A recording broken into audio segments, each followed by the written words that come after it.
Nesta monitoria, iremos abordar as bases da farmacologia dos hipnoanalgésicos, também conhecidos como opioides.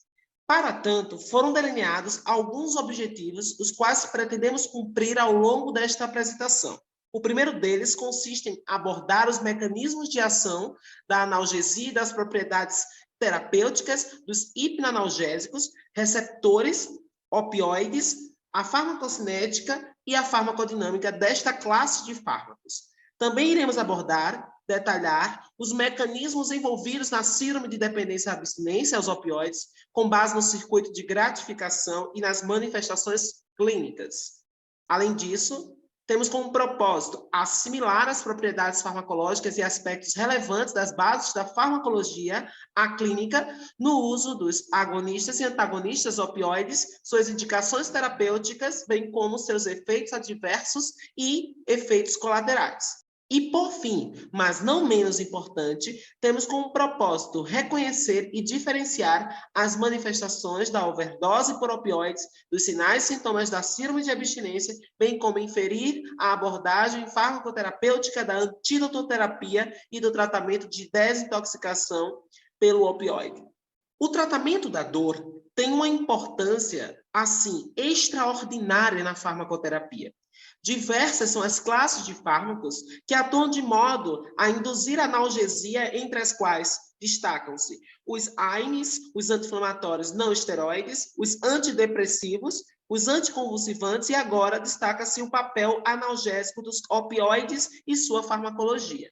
Então, será abordada aqui uma das mais importantes classes de fármacos analgésicos. São eles os hipnoanalgésicos ou os opioides. E aqui eu já começo a destacar o sentido, o significado do termo opioide. Opioide advém do fato de ser o ópio, um alcaloide derivado da papoula do Oriente. O ópio é o extrato do suco da papoula, Papaver sonifero, e que tem esse aspecto, não é, branco, né, já que a papoula exuda essa substância branca que pelo contato com oxigênio, transforma-se em uma goma, em uma resina natural de coloração amarronzada, que é o ópio em seu estado bruto. Inclusive, opus quer dizer suco, ou seja, o extrato da papoula. Nesse sentido, na composição do ópio, isto é, o principal alcaloide natural é a própria morfina, o principal componente desse alcaloide, entre outras substâncias relacionadas. O termo opiáceo, por sua vez, refere-se aos compostos vegetais naturais presentes no suco da papoula, e são exemplos desses alcaloides de ocorrência natural a própria morfina, a codeína, a tebaína e a papaverina. São alguns desses alcaloides naturais. Enquanto o termo opiáceo refere-se aos compostos vegetais naturais presentes no suco da papoula, né, a exemplo da própria morfina, da codeína, da tebaína e da papaverina. Por outro lado, opioide refere-se às substâncias químicas sintéticas com estrutura químicas as mais diversas, né, mas que mimetizam a ação dos opiáceos, pois atuam nos receptores opioides. Em suma, o termo opioide diz respeito a qualquer composto, independentemente da sua estrutura, mas que apresente propriedades farmacológicas de um opiáceo. Há também os opioides endógenos, entre os quais diversos peptídeos que são ligantes naturais dos receptores opioides que são encontrados no nosso organismo. São eles a endorfina, que comumente é assimilado como sinônimo de peptídeo endógeno, e esse termo ele também diz respeito a um opioide endógeno, que é a beta-endorfina, e outros peptídeos endógenos incluem ainda as encefalinas e as dinorfinas. Aqui ainda destaco o significado do termo narcótico, que diz respeito às substâncias que alteram o estado de consciência e que provocam um entorpecimento. Nesse sentido, disse que os opioides, eles são analgésicos narcóticos. O termo narcótico ele ainda faz referência ao uso abusivo, à dependência, à adicção. Os opioides podem atuar em 4 tipos distintos de receptores. Os efeitos analgésicos induzidos pelos agonistas opioides devem-se à ativação de receptores específicos ligados, acoplados à proteína G, que se localizam no cérebro e em regiões da medula espinhal, envolvidas na transmissão e na modulação da dor.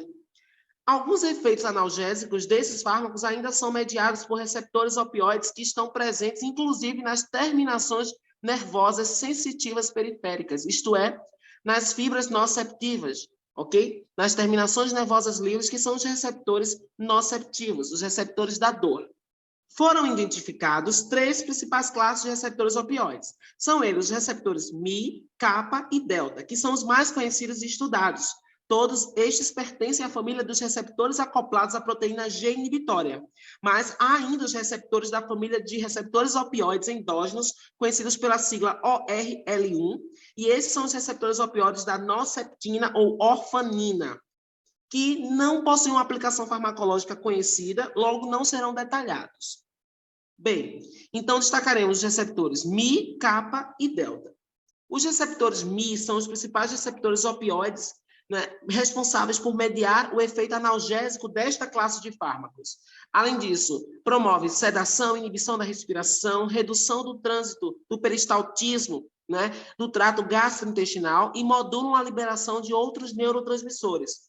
Há também os receptores kappa, que têm também papel na analgesia, assim como os receptores delta, tanto em nível supraespinhal quanto em espinhal, além de modular a liberação também de neurotransmissores.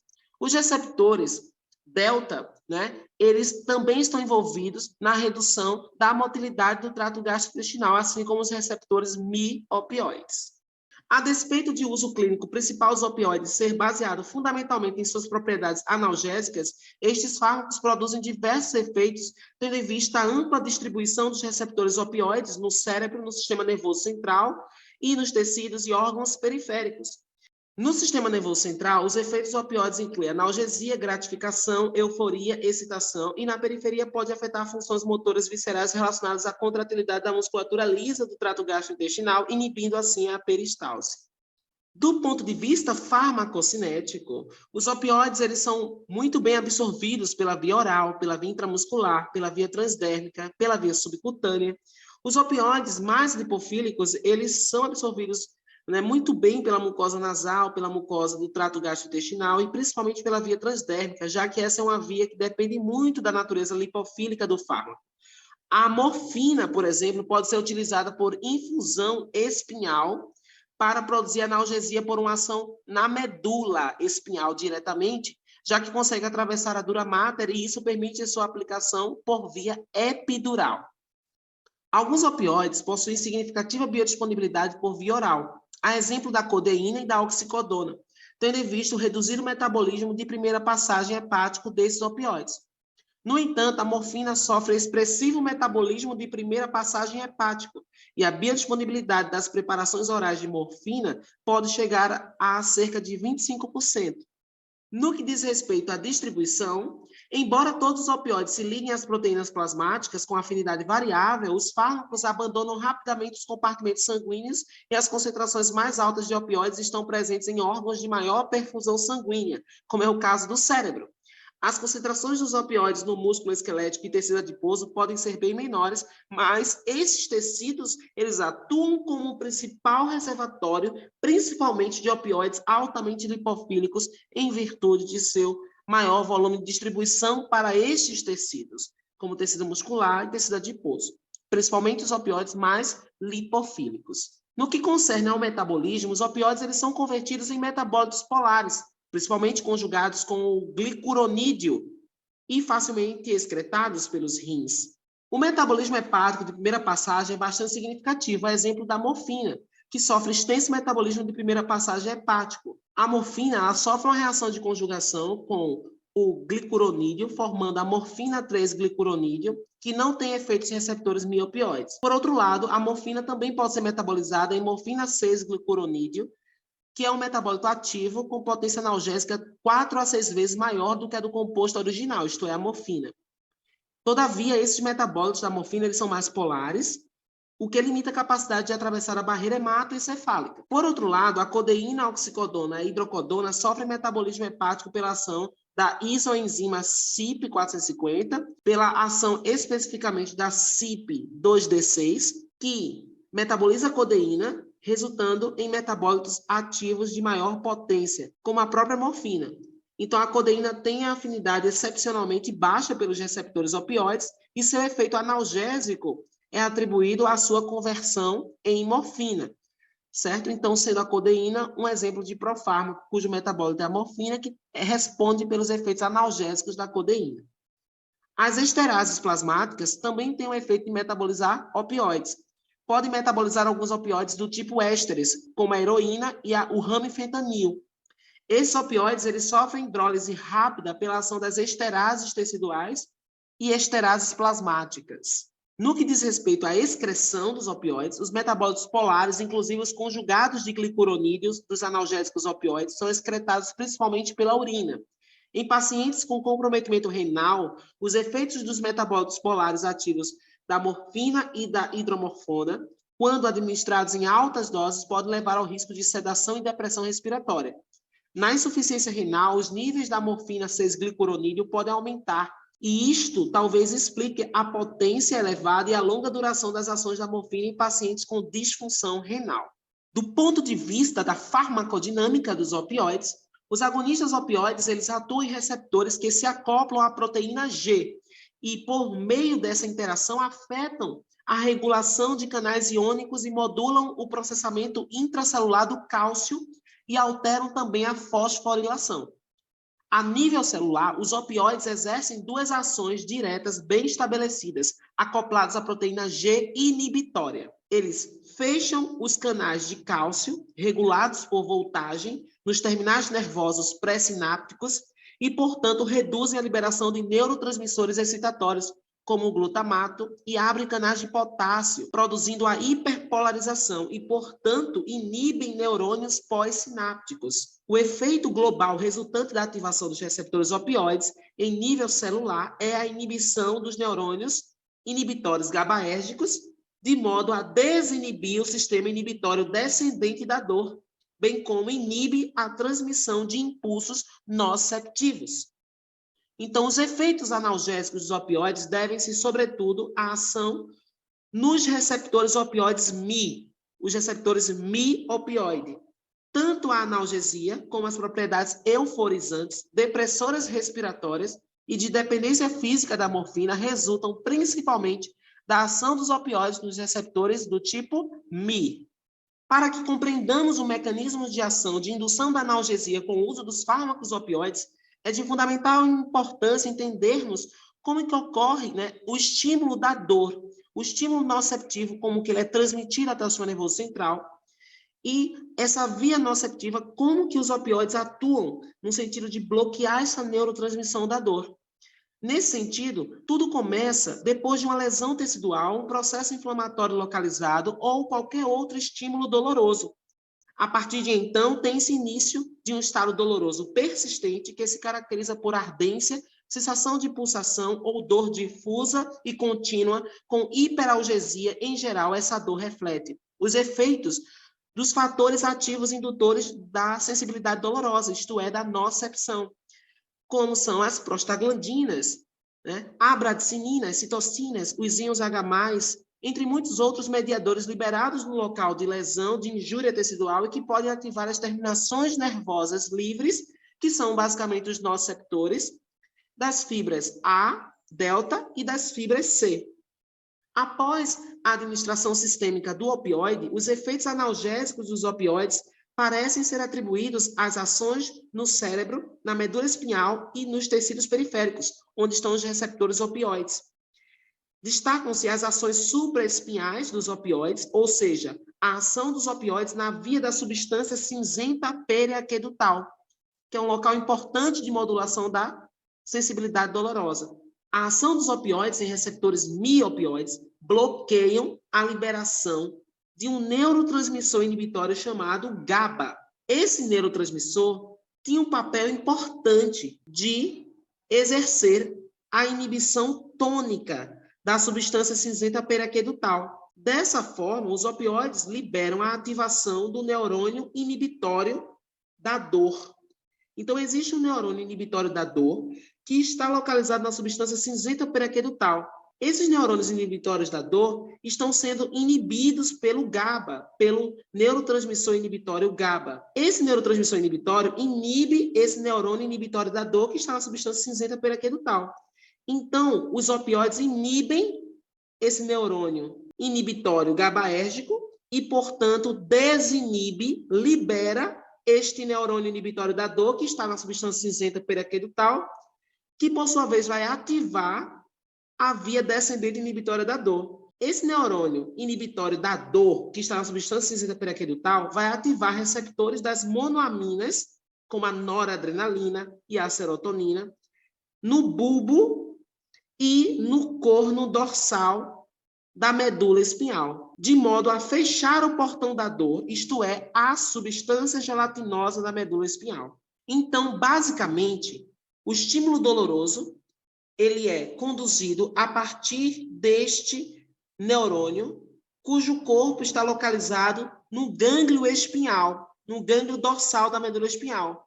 É um neurônio pseudonipolar, cujas terminações nervosas livres formam os receptores nociceptivos, e esses receptores nociceptivos, eles vão conduzir o impulso nervoso da dor, eles se despolarizam e conduzem o impulso nociceptivo até o corno dorsal da medula espinhal. Aqui, a sensibilidade dolorosa vai ser transmitida até os núcleos suprassegmentares do sistema nervoso central e se tornar consciente, de modo que até a gente consiga localizar a dor quando esse estímulo chegar aqui no córtex somestésico. Mas existe uma via descendente inibitória da dor que fecha o portão da dor. Essa via descendente inibitória da dor está aqui representada.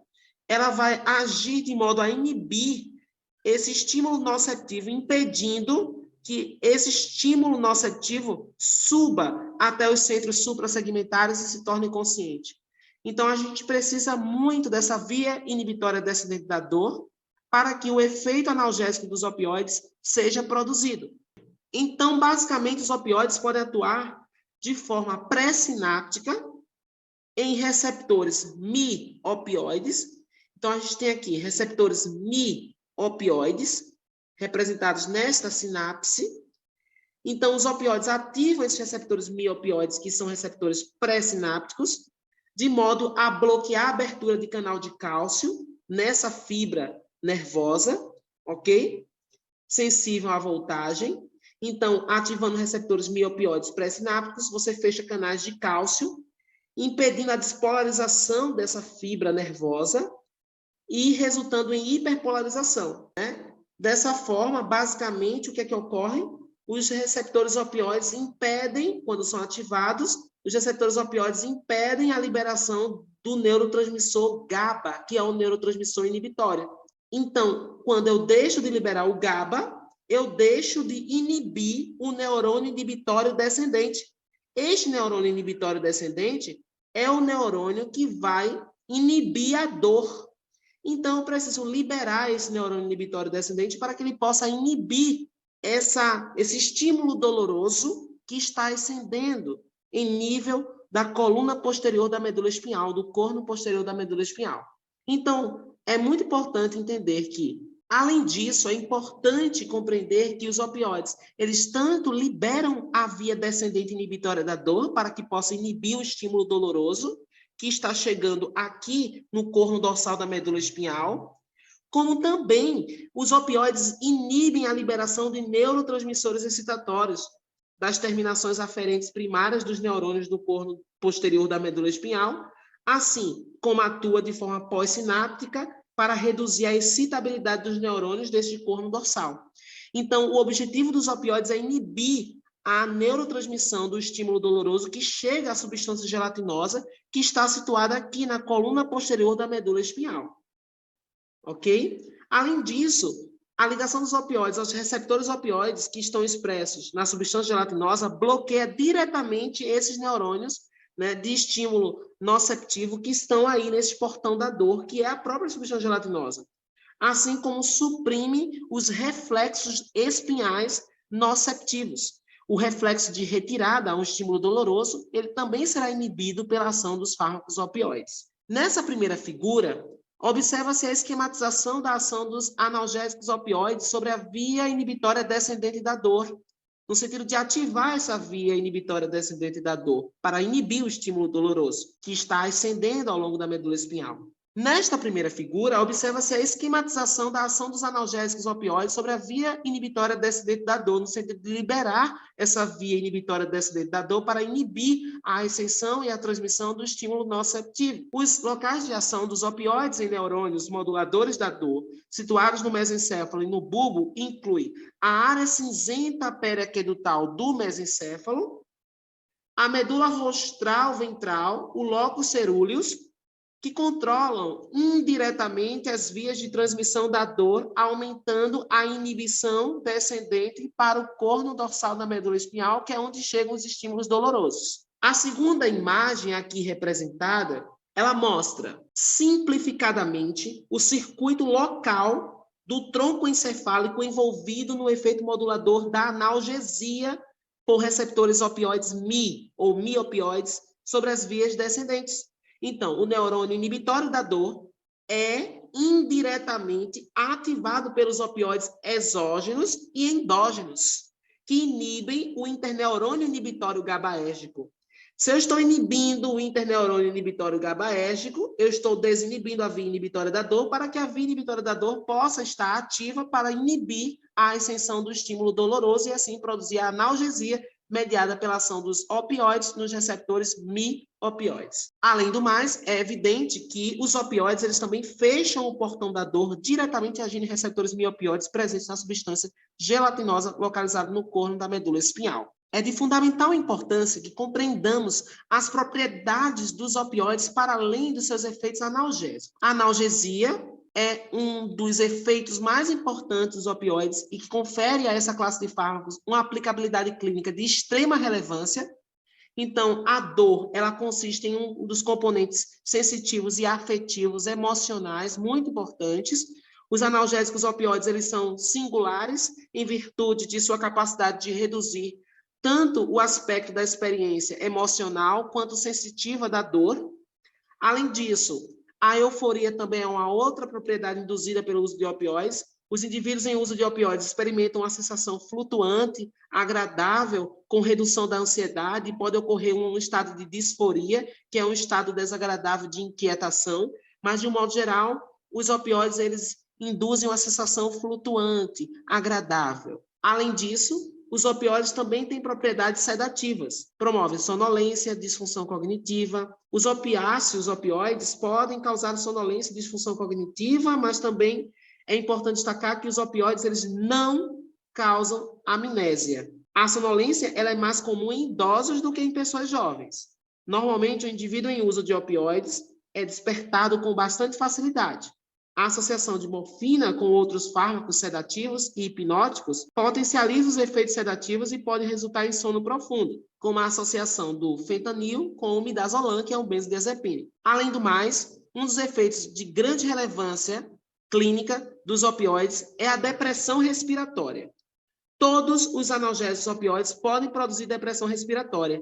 Os opioides deprimem a respiração por meio dos receptores mi-opioide delta, em parte por um efeito depressor direto na geração do ritmo e da frequência das respirações. O efeito dos opioides é muito relevante porque provoca uma depressão na resposta ventilatória à elevação do gás carbônico. Então, à medida que a pressão parcial do gás carbônico aumenta, isso deveria estimular o aumento da frequência respiratória. Então, basicamente, os opioides inibem essa resposta de aumento da ventilação em função da elevação do gás carbônico. E esse efeito ele é causado pelos opioides devido à depressão da excitabilidade dos neurônios quimiosensores do tronco cerebral, que é quem regula essa frequência respiratória em função da pressão parcial de gás carbônico. Esse efeito causado pelos opioides é mediado pela depressão da excitabilidade dos neurônios quimiosensores do tronco cerebral, que é quem regula a frequência respiratória em função da pressão parcial do gás carbônico. Ademais, os opiáceos deprimem a ventilação, que seria estimulada pelo estado de hipóxia, né, por seus efeitos nos receptores quimiosensores presentes no corpo carotídeo e aórtico. Somado aos efeitos dos opioides no ritmo e na quimiosensibilidade respiratória, os opioides também atuam aumentando a rigidez da parede torácica, e isso também diminui essa capacidade ventilatória. Alguns fatores contribuem para agravar a depressão respiratória induzida por opioides, entre eles o uso concomitante do álcool, de sedativos, de hipnóticos, o próprio sono, que diminui a sensibilidade bulbar ao gás carbônico, a idade, recém-nascidos são mais suscetíveis à depressão respiratória induzida pelos opioides, pacientes com doença pulmonar obstrutiva crônica, né, ou doenças renais crônicas, né, já que agravam também essa depressão respiratória, renais crônicos, principalmente por conta do prolongamento do efeito dos opioides, já que eles serão menos excretados nesses pacientes, né, com o clearance renal prejudicado, e a dor associada à respiração, que reduz a ventilação, também corrobora para agravar a depressão respiratória induzida, né, pelo uso de opioides. Além disso, os opioides também têm a propriedade de induzir supressão do estímulo, né, tussígeno, do estímulo da tosse. Tem propriedade, portanto, antitussígena. Supressão do reflexo da tosse constitui uma ação bem conhecida do uso dos opioides. A codeína, em particular, tem essa propriedade bastante interessante, né, por ser utilizada nesse sentido, né? A codeína, em particular, tem sido usada com o propósito de suprimir este estímulo da tosse, com esse propósito terapêutico. No entanto, há que se destacar que a supressão da tosse pelos opioides podem propiciar acúmulo de secreções. Isso chama atenção ao fato de que a tosse é um reflexo protetor. Então, o mecanismo depressor do reflexo da tosse é atribuído por um efeito direto sobre o centro bulbar da tosse. Além do mais, os opioides também induzem efeitos nauseantes e eméticos. Os opioides podem ativar a zona de gatilho quimiorreceptora, a ZQG, que é o centro bulbar do vômito. Há aí um componente também vestibular, do sistema vestibular do labirinto, associado ao estímulo nauseante induzido pelos opioides. Os efeitos nauseantes e eméticos da morfina intensificam-se pela estimulação vestibular.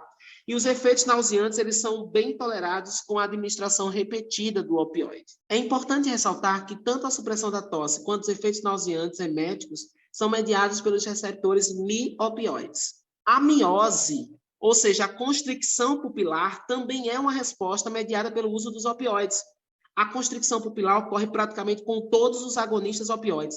A miose é uma ação farmacológica para a qual ocorre pouca ou nenhuma tolerância, mesmo em pacientes adictos altamente tolerantes, ou seja, os dependentes com concentrações circulantes altas dos opioides continuam a apresentar pupilas mióticas. A miose, desencadeada pelo uso de opioides, é mediada pela ativação das vias parasimpáticas, as quais, por sua vez, pode ser bloqueada pelo uso da atropina.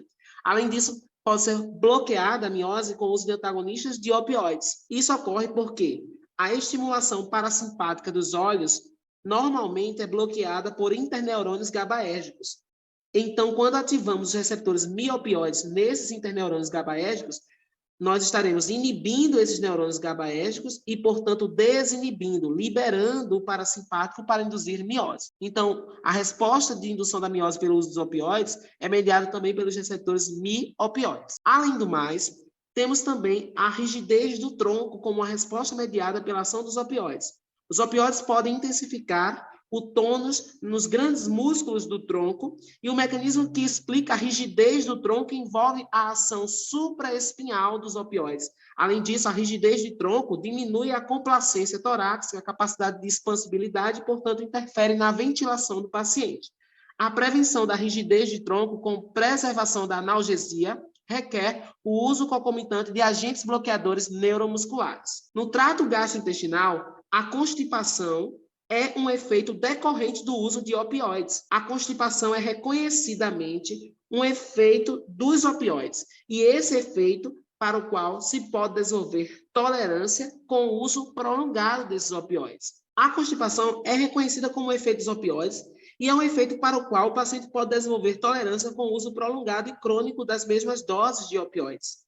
Os receptores opioides estão densamente distribuídos nos neurônios que compõem o sistema nervoso entérico dos plexos mioentérico e submucoso. O intestino grosso é principalmente afetado pelo uso de opioides. E isso explica o fato de as ações dos opioides sobre o intestino grosso constituírem a base para o uso de opioides no tratamento da diarreia. Contudo, a constipação intestinal também representa um importante efeito colateral associado ao uso desses fármacos. Outros músculos lisos nos quais os opioides também podem atuar são o músculo liso do trato urinário, como ureter e bexiga urinária. A morfina inibe o reflexo miccional e aumenta o tônus do esfíncter urinário. Os opioides diminuem o tônus, a frequência e a amplitude das contrações uterinas, e se o útero estiver hiperativo pela ação de ocitóxicos, também terá diminuição das suas contrações pelo uso do opioide. Os opioides podem prolongar o trabalho de parto normal. Sabe-se que há receptores Mi-opioides e receptores kappa expressos nos músculos uterino humano. Os opioides podem prolongar o trabalho de parto normal e sabe-se que há receptores Mi e receptores kappa expressos na musculatura lisa uterina. Há que se destacar também o efeito dos opioides na indução da liberação de histamina pelos mastócitos. Alterações decorrentes da liberação da histamina na pele incluem a vasodilatação dos vasos sanguíneos cutâneos. A morfina, sem sombra de dúvidas, é um opioide que estimula a liberação de bastante histamina, que pode provocar prurido, urticária, vasodilatação, hipotensão, broncoconstricção, broncoespasmo em pacientes suscetíveis. E esses efeitos associados à liberação da histamina não são bloqueados com o uso de antagonistas opioides. No centro regulador da temperatura, os opioides também provocam alguns efeitos interessantes. A temperatura corporal ela pode apresentar alguma redução, porque os opioides alteram o ponto de equilíbrio dos mecanismos termorreguladores hipotalâmicos, de forma que a temperatura corporal, em geral, diminui ligeiramente. Porém, na síndrome de abstinência ocorre o contrário. Com a retirada do opioide em pacientes adictos dependentes de opioides, ocorre um aumento da temperatura corporal. Os efeitos decorrentes da alteração do controle da temperatura, de modo a induzir a redução da temperatura, são mediados pelos receptores Mi-opioides. Já no sistema cardiovascular, os opioides, em sua grande maioria, não exercem efeitos diretos significativos sobre o coração, assim como não alteram o ritmo cardíaco. A liberação da histamina devido à morfina pode causar hipotensão arterial. A morfina pode produzir seu bem conhecido efeito terapêutico no tratamento da angina de peito e do infarto agudo do miocárdio, na síndrome coronariana, seja por reduzir o inotropismo e o cronotropismo, reduzindo o consumo de oxigênio pelo miocárdio, mas também a morfina ajuda a aliviar a isquemia, reduzindo inclusive a pré-carga pela vasodilatação induzida pela histamina. Ademais, a morfina tem propriedade analgésica direta sobre a inervação aferente nociceptiva do coração. No sistema endócrino, os opioides estimulam a liberação do hormônio antidiurético, que é a vasopressina, o que resulta em aumento da reabsorção de água e maior concentração da urina. Os opioides também inibem a liberação de hormônio luteinizante, consequentemente resulta em baixos níveis de testosterona, diminuindo também a libido. Inclusive, o uso de opioides pode ser uma causa farmacológica de amenorreia, ou seja, ausência de menstruação. A secreção de prolactina pelos lactotrofos da adenohipófise está também constantemente sendo inibida pela dopamina. A dopamina é liberada pelos neurônios túbulo-infundibulares do núcleo arqueado hipotalâmico. Então, o que é que faz os opioides? Os opioides ativam receptores mi-opioide e atuam inibindo a liberação de dopamina e, consequentemente, vai aumentar a liberação de prolactina, já que eu estou diminuindo dopamina e dopamina inibe a liberação de prolactina. Se eu vou inibir os neurônios dopaminérgicos, menos dopamina, logo eu tenho mais secreção de prolactina. Então, os opioides aumentam a secreção de prolactina, aumentando os níveis plasmáticos deste hormônio liberado pela adenohipófise. É de fundamental importância que compreendamos os efeitos dos opioides na indução da tolerância aos seus efeitos farmacológicos. Então, a tolerância, do ponto de vista farmacodinâmico, é importante que relembremos, é um fenômeno no qual se observa uma perda progressiva do efeito do fármaco opioide, no caso, decorrente da administração prolongada de um agonista opioides por dias ou até semanas. Dessa forma, tem-se a redução da eficácia aparente por repetidas administrações do opioide. Isso é a indução da tolerância ao uso do opioide. Logo, a tolerância resulta em redução do efeito máximo alcançado, além de desvio da curva dose-resposta para a direita. Ou seja, após ter desenvolvido tolerância, para se obter os mesmos efeitos do início do tratamento, é necessário aumentar a dose do opioide. Assim, clinicamente, a tolerância é descrita como a necessidade de doses crescentes de opioides para obter analgesia. A tolerância se desenvolve mais rapidamente quando administrada doses elevadas de opioides em intervalos de tempo curtos. O mecanismo de desenvolvimento da tolerância não está bem elucidado, porém, alguns mecanismos que são postulados nos ajudam a explicar a tolerância e a dependência ou até mesmo a abstinência ao uso dos opioides. A ativação persistente, né, dos receptores mi-opioides, como ocorre no tratamento da dor crônica, parece desempenhar a função primária na indução e na manutenção da tolerância ao uso de opioides. Com a exposição crônica aos opiáceos, o consenso geral é que a perda do efeito não esteja relacionada com apenas a densidade dos receptores opioides na membrana celular. Isso significa dizer que, com a exposição crônica ao uso dos opioides, o consenso geral é que a perda do efeito não esteja apenas relacionada com a diminuição da densidade de receptores na membrana celular. Isso significa dizer que, embora a tolerância ou a perda do efeito do opioide esteja relacionada à dessensibilização ou à interiorização dos receptores opioides, o que a gente conhece do ponto de vista da farmacodinâmica como down regulation, apenas isso não é suficiente para explicar o fenômeno de tolerância ao uso crônico de opioides. Normalmente, a ativação de receptores mi-opioides por ligantes endógenos resulta na endocitose seguida de ressensibilização e reciclagem do receptor de volta para a membrana plasmática. Isso sugere que a sensibilidade normal do receptor mi-opioide exige, na sequência, uma reativação por endocitose e reciclagem do receptor. Além do mais, sabe-se que os receptores NMDA, N-metil-D-aspartato, do glutamato, que é um neurotransmissor, também desempenham a função no desenvolvimento e manutenção da tolerância ao uso de opioides,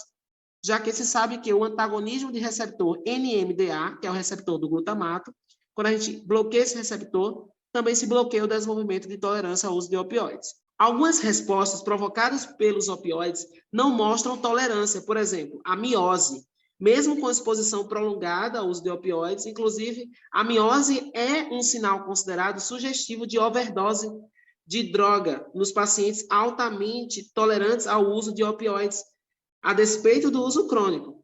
Então, além do mais, a analgesia e a sedação tendem a apresentar tolerância em doses repetidas por uso crônico destes fármacos. Importa destacar que a tolerância pode ser reversível com doses mais altas do opioide, mas também é revertida com o tempo, depois da interrupção do uso do fármaco. A hiperalgesia, ou seja, o aumento da sensibilidade dolorosa, induzida pelo uso de opioides, também a gente consegue observar na prática clínica. Então, ocorre uma hiperalgesia induzida por opioides, devido ao aumento da sensibilidade à dor causada pela exposição prolongada ao opioide. Então, usuários crônicos de opioides, principalmente os adictos aos opioides, os dependentes de opioides, desenvolvem tolerância ao opioide, e isso resulta na dessensibilização da via inibitória descendente da dor. Como ocorre uma dessensibilização da via descendente inibitória da dor, então o estímulo doloroso ele consegue ascender facilmente por conta dessa dessensibilização induzida pelo uso crônico do opioide em pacientes adictos a opioides. E esses pacientes tendem a desenvolver uma hiperalgesia induzida pelo uso de opioides, pelo uso crônico desses fármacos. Por outro lado, um conceito também bastante importante quando a gente fala de opioides é o conceito de dependência. A dependência se refere a um estado de adaptação à droga, que se manifesta pela síndrome de abstinência, específica para o tipo de receptor ou fármaco, que é resultado da interrupção da exposição à substância ou pela administração de um antagonista. Seja quando você interrompe o uso da substância ou quando você utiliza um antagonista do opioide, você pode induzir uma síndrome de abstinência nesse paciente, que é a manifestação da dependência à substância. A dependência física, ela se caracteriza, por sua vez, pela presença dos sintomas e sinais físicos que aparecem quando o indivíduo interrompe o uso de uma droga ou diminui bruscamente o seu uso. A manifestação dos sinais e sintomas de dependência física é denominada de síndrome de abstinência. A abstinência ela pode ser precipitada com o uso de antagonistas, como já dito. Nesse sentido, também destacamos um outro conceito, que é o conceito de dependência psicológica, que corresponde ao estado de mal-estar e desconforto que surge quando o dependente interrompe o uso de uma droga. E os sintomas mais comuns são ansiedade, sensação de vazio no peito, dificuldade de concentração, mas que podem variar de pessoa para pessoa. Há um conjunto de sinais e sintomas aos quais devemos estar atentos para pensarmos na síndrome de abstinência ao uso de opioides. São eles: a rinorreia, lacrimejamentos, bocejos, calafrios, arrepios, hiperventilação, hipertermia, midríase, que é a dilatação pupilar, dores musculares, vômitos, diarreia, ansiedade e hostilidade. É amplamente conhecido que os opioides são drogas de abuso, ou seja, são drogas, né, que provocam uma sensação de gratificação, de recompensa, porque ativa mecanismos endógenos biológicos, chamados de mecanismos da dependência ou o circuito da gratificação. É de fundamental importância compreendermos os mecanismos biológicos envolvidos na ativação dos circuitos de recompensa, de gratificação, de motivação associado ao abuso de opioides, como também associado ao abuso de diversas outras drogas que têm capacidade de ativar esses circuitos de recompensa e de gratificação. Então, o paciente adicto é um paciente que se caracteriza pela perda do controle comportamental, incapacidade de abstinência a uma determinada droga, né, ao qual faz uso, além do comprometimento das relações interpessoais, né, respostas emocionais disfuncionais. Então, o paciente que tem um comportamento de busca, de procura, né, e que também, em quadros de abstinência, apresenta todas aquelas manifestações decorrentes da retirada da droga de abuso, a qual este indivíduo faz uso, certo? Então, nesse sentido, existe um sistema dopaminérgico mesolímbico, e esse sistema dopaminérgico mesolímbico, que se origina na área tegmentar ventral e se projeta para o núcleo accumbens, tem um papel importantíssimo nesta condição, né, de dependência, de adicção à droga. Né? Então, este é um circuito envolvido na gratificação, no comportamento de busca e nesse estado de recompensa, de euforia, de motivação, né? Relacionado ao uso e abuso de certas drogas. O mecanismo envolvido, basicamente, se relaciona à inibição da neurotransmissão GABAérgica. Como vimos, né? É típico do mecanismo de ação dos opioides inibir a neurotransmissão GABAérgica. E a neurotransmissão GABAérgica é uma neurotransmissão em si inibitória. Então, a inibição da neurotransmissão GABAérgica no núcleo accumbens aumenta a secreção de dopamina, que tem efeito positivo, gratificante. A dopamina é o neurotransmissor da gratificação, da motivação, da recompensa ao uso de uma droga de abuso, ao uso de uma droga, né, em relação ao qual o indivíduo tem dependência. Então, a inibição da neurotransmissão GABAérgica no núcleo accumbens aumenta a secreção de dopamina, que tem efeito positivamente gratificante, motivação para o uso do opioide, porquanto a dopamina ela é um estímulo reforçador potente ao uso e abuso de determinadas drogas. Pacientes que fazem o abuso do uso de opioides em superdosagem, ou seja, pacientes em overdose de opioides, devem ser tratados com o uso do antídoto, que no caso é a naloxona, que é administrado por via intravenosa. Reverte de uma forma radical os efeitos do uso do opioide, certo? Os efeitos da superdosagem de opioides, por ser um antagonista inespecífico dos receptores opioides. Então, bloqueia os receptores opioides, certo? Todos eles, e assim reverte os efeitos da superdosagem dos opioides. Então, a naloxona é um antídoto para a overdose de opioides. É de fundamental importância compreendermos o circuito da dependência ao uso de opioides. E, dessa forma, compreendermos as suas propriedades gratificantes de recompensa e motivação. Bem, aqui está basicamente representado o circuito do sistema dopaminérgico mesolímbico, que está envolvido basicamente, né, nesse mecanismo biológico de dependência ao uso de uma diversidade de drogas de abuso. Aqui iremos compreender com mais propriedade os efeitos opioides na ativação desse circuito de dependência. Então, o sistema dopaminérgico mesolímbico, que se origina na área tegmentar ventral e projeta-se ao núcleo accumbens, tem um papel importantíssimo na condição de este ser um circuito envolvido na gratificação, na recompensa e na motivação. A inibição da neurotransmissão GABAérgica no núcleo accumbens aumenta a secreção de dopamina, que tem um efeito positivamente gratificante, que resulta na motivação ao uso do opioide. Vimos que os opioides têm um papel de inibir a neurotransmissão GABAérgica, e a neurotransmissão GABAérgica é uma neurotransmissão inibitória. Então, o neurônio GABAérgico está o tempo inteiro inibindo tonicamente a liberação de dopamina. O que acontece é que os opioides inibem o neurônio GABAérgico e, ao inibir o neurônio GABAérgico no núcleo accumbens, aumenta a secreção de dopamina. E a dopamina é o neurotransmissor da gratificação, é o neurotransmissor da recompensa após o uso da droga de abuso, ok? Então, a dopamina é um estímulo reforçador potente. Sabe-se que os opioides aumentam a liberação de dopamina no núcleo accumbens, e esse é o mecanismo básico do circuito de dependência e abuso ao uso de opioides. Simplificadamente, observa-se na ilustração o córtex pré-frontal, e na área tegmentar ventral ativam os neurônios GABAérgicos no núcleo accumbens, que são capazes de inibir a liberação de dopamina e, dessa forma, interrompe o estímulo prazeroso, fisiologicamente. E o que faz os agonistas opioides ativam os receptores miopioides, reduzem a ativação dos neurônios GABAérgicos e, dessa forma, inibe a atividade desses neurônios GABAérgicos, certo? Dessa forma, inibe a liberação do GABA, que é o neurotransmissor inibitório. Desse modo, a inibição pelos neurônios GABAérgicos vai estar reduzida. Então, a inibição induzida pelos opioides na área tegumentar ventral sobre os neurônios GABAérgicos e no núcleo accumbens reduz essa inibição tônica que era mediada pelo GABA, pelo neurotransmissor GABAérgicos. E aí, dessa forma, vai resultar em um estímulo no núcleo pálido ventral. Esse núcleo pálido ventral vai aumentar a liberação de dopamina, porque ele não vai mais estar sendo inibido, porque ele acabou de ser desinibido pela ação do opioide. Desse modo, a inibição induzida pelos opioides na área tegumentar ventral sobre os neurônios GABAérgicos e no núcleo accumbens reduz a inibição que estava sendo mediada pelo GABA.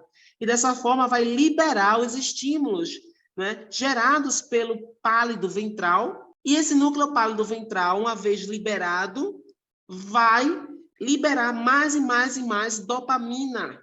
E essa dopamina vai provocar a sensação de gratificação após o uso do opioide.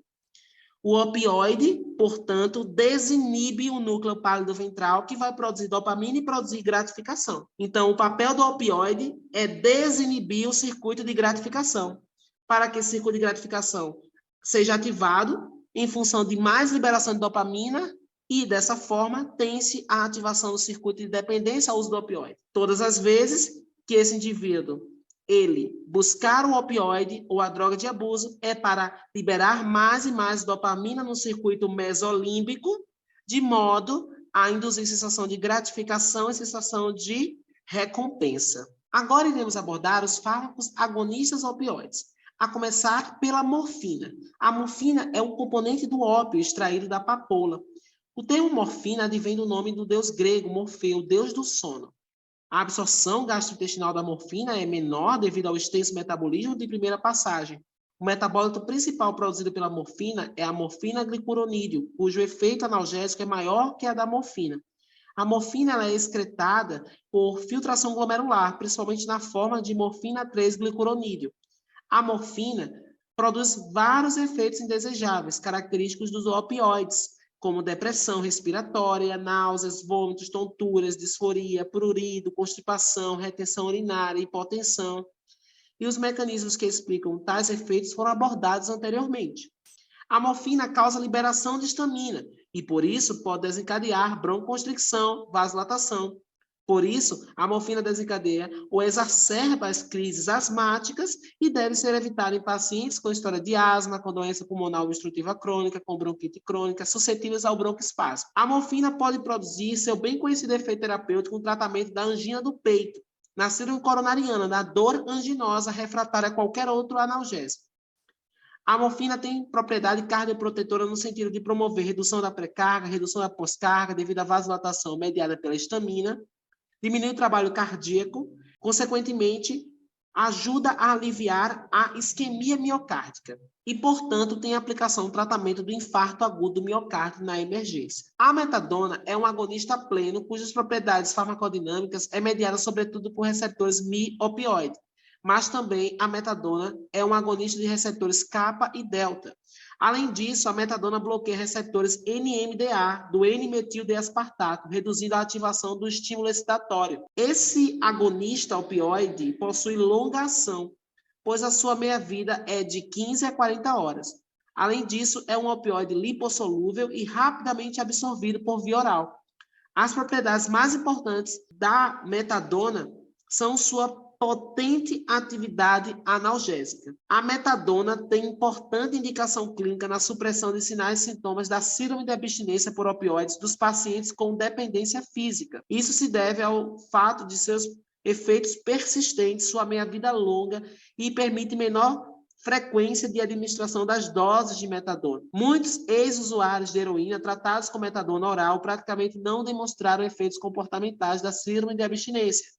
Além disso, há menor risco de síndrome de abstinência com a retirada da metadona. Ademais, a metadona produz menos náuseas, menos constipação e sedação do que a morfina e seu efeito euforizante e sua taxa de dependência psíquica e física são menores do que a de outros opioides. A metadona é indicada no tratamento da dor moderada a intensa, que não pode ser controlada totalmente por analgésicos simples.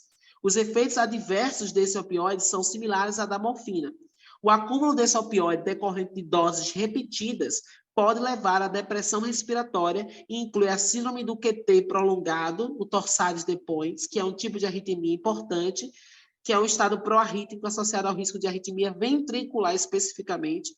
Logo, pode ser observada arritmias cardíacas graves, inclusive Torsades de Pointes, quando se associado com fármacos que também, assim como a metadona, podem prolongar esse intervalo QT no eletrocardiograma. As fenilpiperidinas incluem o fentanil, sulfentanil, alfentanil, ramifentanil, que diferem entre eles em relação à potência e à biodisponibilidade. O fentanil é um dos agentes opioides sintéticos mais utilizados. Sua potência é 100 vezes maior em relação à morfina. Este opioide é utilizado para induzir analgesia de curta duração durante os períodos de anestesia. O fentanil é muito utilizado como medicação pré-anestésica devido ao seu rápido início de ação e curta duração, de cerca de 30 minutos, e discreto efeito sedativo. Doses mais altas do fentanil são utilizadas para inibir a resposta simpática aos estímulos laringoscópicos e de intubação traqueal. O fentanil está disponível como adesivos transdérmicos para uso na dor crônica, e em doses elevadas, o fentanil pode causar profunda sedação, inconsciência e rigidez muscular que pode afetar a ventilação. O fentanil sofre metabolização hepática em um composto inativo, que é o norfentanil, excretado por dias na urina. O ramifentanil, por sua vez, é um opioide agonista de receptor mi-opioide, possui ação analgésica de início mais rápido que o fentanil e que o sulfentanil, e o ramifentanil é útil para procedimentos curtos e dolorosos que requerem intensa analgesia e atenuação das respostas ao estresse. A duração do efeito do ramifentanil é muito curta, com meia-vida de eliminação de 9 a 10 minutos, consequente à sua extensa metabolização, que é extrahepática, diferentemente dos outros opioides, que dependem da redistribuição tecidual para o término do efeito e do metabolismo hepático para a excreção. O ramifentanil não. O ramifentanil tem metabolização extrahepática pela ação das esterases, ok? Bem, a recuperação é rápida, mesmo após a infusão prolongada, pois sua concentração plasmática se reduz em 50% após 3 a 10 minutos, independentemente do tempo de infusão do ramifentanil. A loperamida é comercializada como Imosec, que é utilizada no controle da diarreia, pois reduz a motilidade do trato gastrointestinal, exercendo efeitos nos músculos circulares e longitudinais do intestino, principalmente o intestino grosso. Esse efeito de redução do peristaltismo se deve à ação da loperamida diretamente em receptores do tipo miopioide do intestino e também é importante destacar a ausência de efeito no sistema nervoso central. Além disso, a loperamida reduz a secreção intestinal de muco. E a loperamida não é bem absorvida após a administração oral e não penetra as barreiras hematoencefálicas devido à atividade exportadora de uma glicoproteína P que está expressa no endotélio da vasculatura cerebral. Devido ao fato de esse opioide não possuir efeito no sistema nervoso central, é improvável que haja uso abusivo ou dependência da loperamida, mesmo que por via parenteral. O difenoxilato também é um opioide utilizado para o tratamento da diarreia, visto que a possibilidade de dependência ou adicção é mínima. Geralmente, o difenoxilato é comercializado em combinação com a atropina para fazer um sinergismo de potenciação e exercer um efeito antidiarreico significativo. Há também os opioides utilizados como antitussígenos. Os opioides antitussígenos reduzem a tosse em consequência de suas ações centrais, a exemplo da codeína, hidrocodona, dihidrocodeína, são os opioides mais comumente utilizados para suprimir a tosse. Interessantemente, que a supressão da tosse é obtida com menores doses do opioide em comparação às necessárias para obter analgesia. A codeína é um opioide com menor tendência de produzir dependência em relação aos principais analgésicos opioides. É um composto que pode ser obtido de forma natural do ópio e trata-se de um composto hipnoanalgésico supressor eficaz da tosse. A codeína ela é considerada um profármaco cuja metabolização no fígado produz em parte morfina, o que explica sua ação farmacológica. Atua como agonista puro e fraco da morfina, com atividade pelos receptores Mi.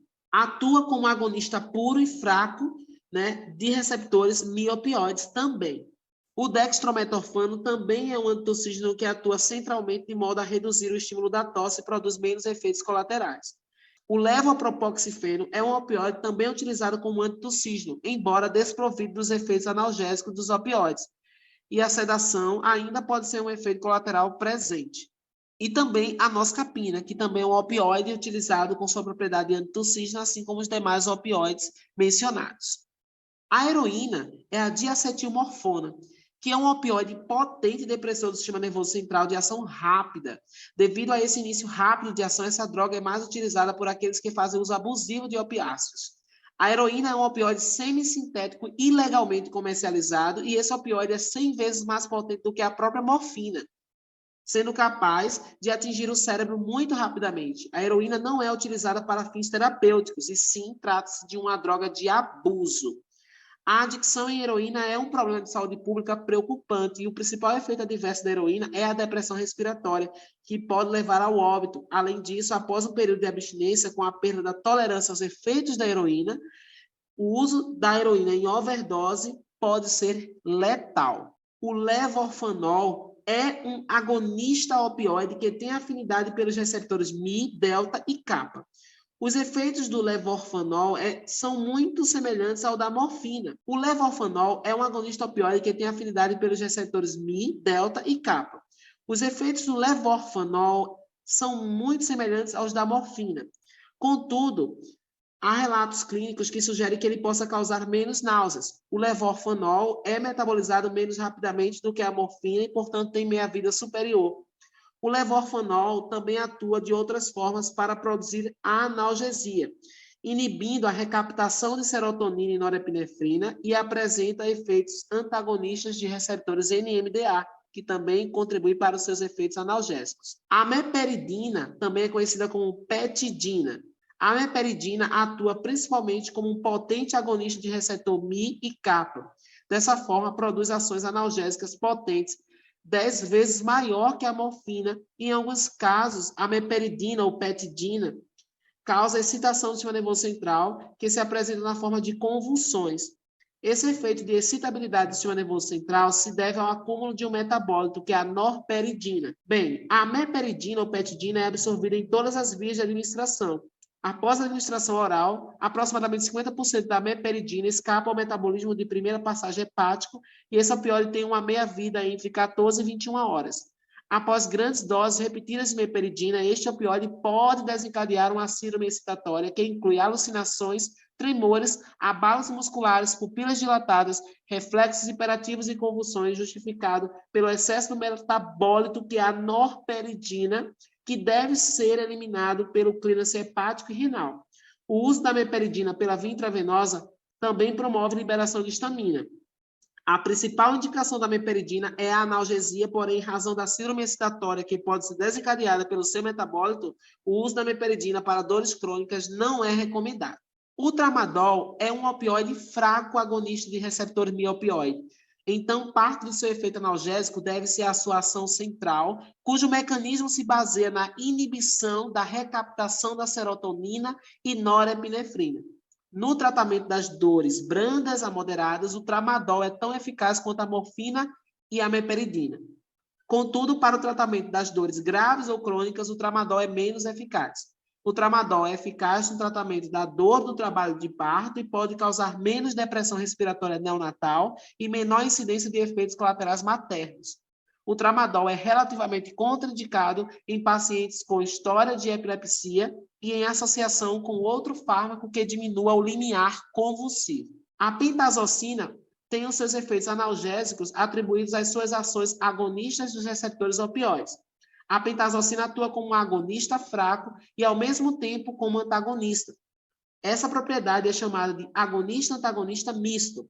A pentazocina está indicada para aliviar dores leves a moderadas, por conta a potência da pentazocina é de cerca de 25% da potência analgésica da morfina, não sendo efetiva no tratamento de dores intensas.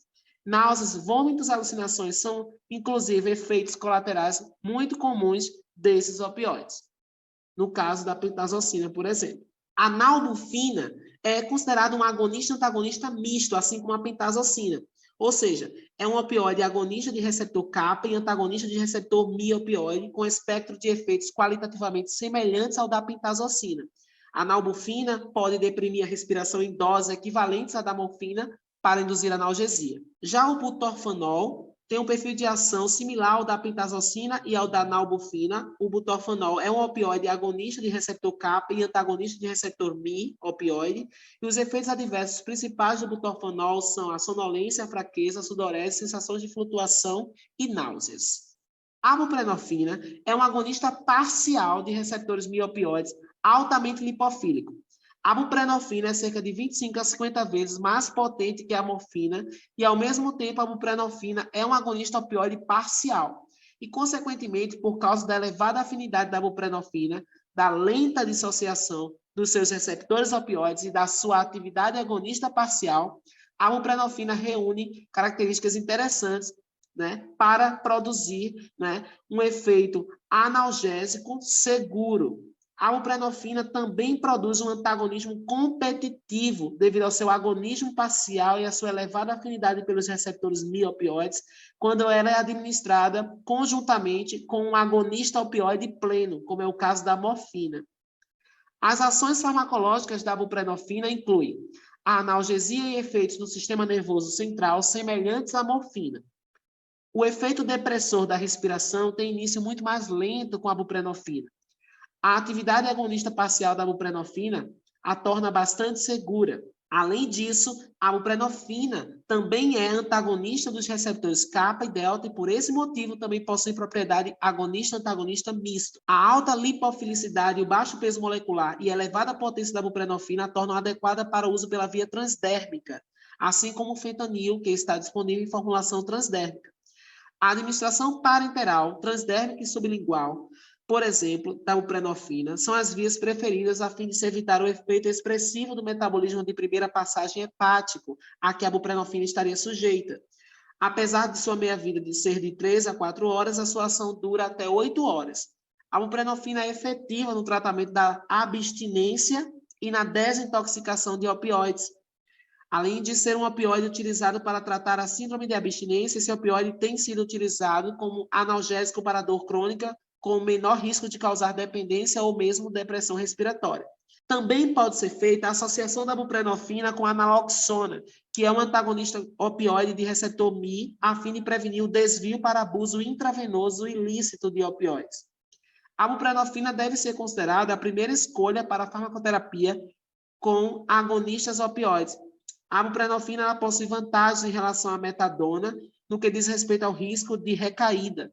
Ademais, as evidências atuais sugerem que a buprenorfina é o tratamento ideal para a abstinência neonatal. A buprenorfina apresenta alta afinidade com receptores biopioides e seus efeitos não são totalmente revertidos com o uso do naloxona em caso de overdose com buprenorfina. Então, em caso de depressão respiratória causada por overdose de buprenorfina, o paciente deve ser tratado com o Doxopran. O Doxopran, ele tem um mecanismo de ação baseado no estímulo dos quimiorreceptores da região da aorta e da carótida. O Doxopran é utilizado em cuidados intensivos para estimular a frequência respiratória em doentes com insuficiência respiratória.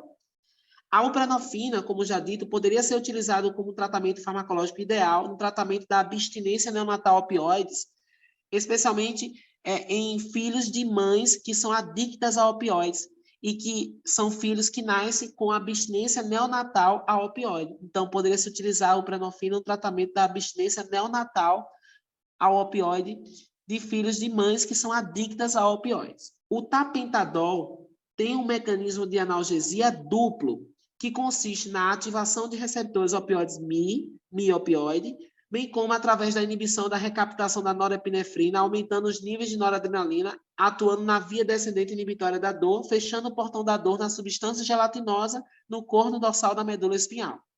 O tapentadol pode ser utilizado no tratamento da dor nociceptiva, neuropática, na dor aguda pós-operatória e tipos mistos de dor crônica. Os efeitos adversos mais frequentes relatados à terapia contínua com opioides incluem náuseas, vômitos, constipação. Além disso, este opioide está associado ao risco de convulsões em pacientes portadoras de distúrbios convulsivos. Logo, o tapentadol não pode ser utilizado em associação com fármacos que aumentam a atividade das monoaminas ou que reduzam o limiar convulsivo. O propoxifeno tem efeitos analgésicos que se devem à sua atividade em receptores opioides, miopioides, e os seus efeitos são semelhantes aos observados por opioides semelhantes à morfina. Possui fraca atividade analgésica e, portanto, é inapropriado para o alívio da dor intensa. Há também os antagonistas dos receptores opioides. Os antagonistas dos receptores opioides são compostos que se ligam de forma competitiva a um ou mais receptores opioides, demonstrando nenhuma atividade intrínseca. Antagonizam a ativação desses receptores e são esses compostos que são utilizados no tratamento da overdose de opioides.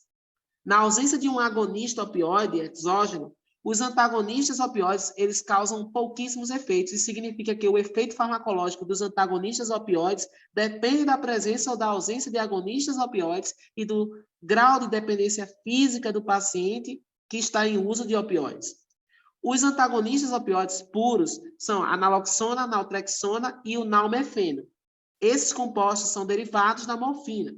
Estes agentes apresentam uma afinidade relativamente alta pelos sítios de ligação de receptores opioides miopioides e apresenta menos afinidade com os demais receptores opioides, como kappa e delta. A naloxona não tem atividade intrínseca, assim como os demais antagonistas competitivos.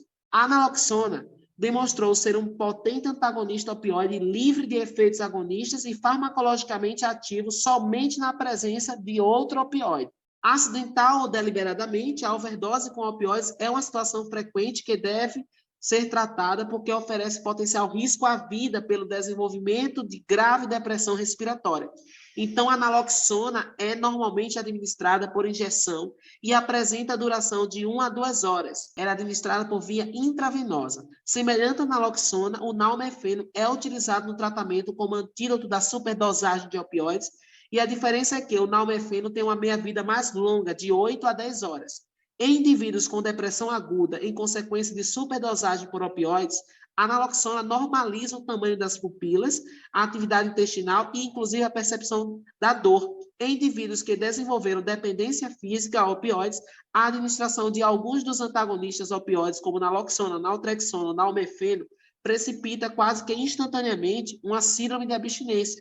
Há que se destacar que não há nenhuma tolerância à ação do uso desses antagonistas opioides. Em indivíduos não dependentes, não adictos a opioides, após o uso crônico desses antagonistas, a retirada não causa síndrome de abstinência. Além disso, em pacientes que são adictos, estes sim, que são dependentes, que fazem uso crônico de opioides, a utilização dos antagonistas competitivos desses opioides causam síndrome de abstinência, precipitam a síndrome de abstinência. Certamente, a naloxona é um antagonista opioide preferido, cuja principal aplicação consiste no tratamento da superdosagem aguda de opioides e é a droga de escolha para reverter a depressão respiratória induzida pelo abuso de opioides. A dose inicial de naloxona utilizada varia de 0,4 a 2 miligramas e a especificidade da naloxona é tão grande que a reversão da depressão respiratória com o uso desse fármaco praticamente confirma o diagnóstico da intoxicação pelo uso de opioide como a causa da depressão central deste paciente. A naltrexona possui um mecanismo similar à naloxona, mas a naltrexona possui algumas vantagens farmacocinéticas. A naltrexona apresenta meia-vida de 25 horas se administrada por via oral, por exemplo. A naltrexona tem propriedades importantes para o tratamento de manutenção de pessoas adictas a drogas. Isso porque a naltrexona diminui o desejo compulsivo por algumas drogas como o álcool e a nicotina. Então, pode ser utilizada por alcoolistas, por etilistas crônicos e tabagistas. Tais efeitos terapêuticos da naltrexona são atribuídos ao aumento da liberação basal de beta-endorfinas. Do ponto de vista clínico, há que se destacar que a naloxona é o principal fármaco utilizado para reverter a overdose por opioides e ela é quase completamente metabolizada no fígado. Utiliza-se a via intravenosa, mas a via intramuscular também pode ser utilizada, certo? E é interessante destacar que a naloxona ela pode precipitar a síndrome de abstinência em pacientes que são usuários dependentes, adictos de opioides, porque ela interrompe rapidamente o estímulo dos receptores miopioides. Ademais, como dito, a naltrexona também pode ser utilizada para tratar o desejo compulsivo pelo álcool ou pela nicotina, contribuindo para a manutenção da abstinência ao uso de drogas. Ademais, como já comentado, em caso de overdose pela buprenorfina, a naloxona dificilmente conseguirá reverter essa overdose feita com buprenorfina. Então, há que se utilizar o doxapram para reverter, né, essa intoxicação, para tratar a depressão respiratória causada pela intoxicação com buprenorfina. É importante ressaltar a associação da naltrexona com a bupropiona. A naltrexona é um antagonista opioide que pode ser utilizado em combinação com a bupropiona no tratamento da obesidade. A naltrexona também pode ser utilizada como coadjuvante junto com a bupropiona para promover perda de peso em função do aumento da saciedade. A bupropiona é um inibidor da recaptação da dopamina e da noradrenalina. Atualmente está aprovado para o tratamento da depressão e também como coadjuvante na cessação do tabagismo, para tratar o tabagismo. A naltrexona é um antagonista de receptor opioide, aprovado para o tratamento da dependência aos opiáceos e também ao álcool, e apesar da eficácia discreta destes fármacos quando usados isoladamente, a melhor compreensão das complexas vias de regulação central e periférica do apetite permitiram que se postulasse um efeito sinérgico da associação da naltrexona com a bupropiona. O aumento dos níveis de dopamina e noradrenalina mediado pela ação da bupropiona estimula a atividade neuronal do hormônio chamado pró-ópio melanocortina, conhecido como POMC, POMC, que resulta no aumento de um hormônio chamado alfa-estimulador de melanócitos, alfa-MSH, que tem um efeito anorexígeno. Essa maior concentração no núcleo arqueado, né, do hormônio alfa-estimulador de melanócito aumenta a sinalização de neurônios produtores da pró-ópio melanocortina. Essa pró-ópio melanocortina, que é a PONC, sendo liberada após essa sinalização, é rapidamente clivado em alfa-estimulador de melanócitos, que é esse hormônio alfa-MSH, e em beta-endorfinas. O alfa-MSH é uma substância reconhecidamente anorexígena, que induz saciedade, agindo nos receptores 3 e 4 de melanocortina, e que também aumenta o gasto energético. O efeito da bupropiona no peso, porém, não é tão pronunciado, pois a beta-endorfina, que é produzida em conjunto, é um opioide endógeno que inibe diretamente a via da PONC numa retroalimentação de alça curta. Então, a beta-endorfina, que é liberada conjuntamente, também vai inibir a liberação dessa substância, desse hormônio anorexígeno, que é o alfa-MSH, pela ação de feedback negativo, já que a beta-endorfina ativa receptor miopioide inibindo essa via anorexígena que está sendo estimulada pela bupropiona. Então, a bupropiona sozinha não consegue promover essa sensação de saciedade. Diante disso, a associação da naltrexona, um antagonista opiáceo, que vai antagonizar esse receptor mi-opioide, essa associação da naltrexona foi considerada para combater este feedback negativo da beta-endorfina, de modo a alcançar uma maior perda de peso e potencializar o efeito da bupropiona. Ao inibir os receptores mi-opioides, a naltrexona acaba liberando os neurônios da PONC, da inibição pela própria beta-endorfina e potencializa a estimulação dessa via pela bupropiona, dessa via que induz saciedade, porque eu tiro esse feedback negativo ao inibir esse receptor mi-opioide. Então, eu vou ter a liberação de mais e mais mediadores anorexígenos, como esse alfa-MSH, que é o alfa-estimulador de melanócitos, e mais beta-endorfinas. Nesse sentido, para além disso, a naltrexona parece reduzir as propriedades de prazer da ingestão de alimentos através da interação com o sistema mesolímbico de recompensa. Bem, aqui estão as referências que foram utilizadas para desenvolver esta apresentação. Todas elas são referências bibliográficas que estão disponíveis para o melhor aprofundamento deste conteúdo. Aqui estão todas as referências bibliográficas utilizadas e é isso. Muito obrigado e excelentes estudos!